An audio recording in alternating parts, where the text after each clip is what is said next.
अगर हिंदुस्तान में मुसलमानों की आवाज उठाने वाला एक वाहिद नेता है तो हम उस जमात के साथ क्यों नहीं हैं? साथियों, हिंदुस्तान की तारीख में हमने आपने कभी इस बात की कोशिश नहीं की कि हुकूमत हम करेंगे।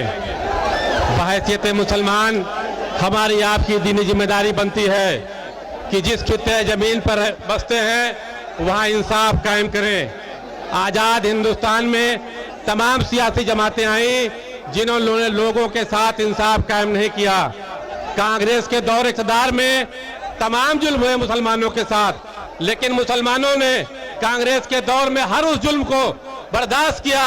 लेकिन बाबरी मस्जिद की शहादत पर मुसलमानों का सब जवाब दे गया। जिस दिन से मुसलमानों ने कांग्रेस का साथ छोड़ा, दोबारा कभी कांग्रेस सरकार नहीं आई। उत्तर प्रदेश में समाजवादी पार्टी की सरकार बनी।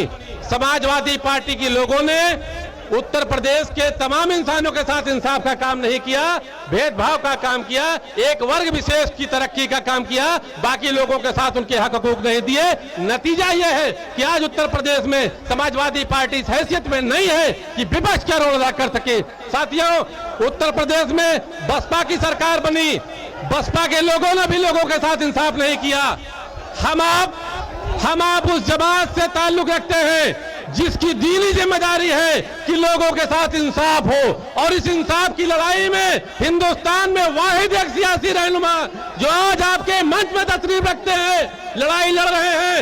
और तमाम वो जमातें जो आज इस समय सत्ता में नहीं है, उनके साथ दिक्कतें यह हुई कि उन्होंने इंसाफ की लड़ाई नहीं लड़ी, सिर्फ अपनी लड़ाई लड़ी है, जिसका नतीजा है कि जलील खान है।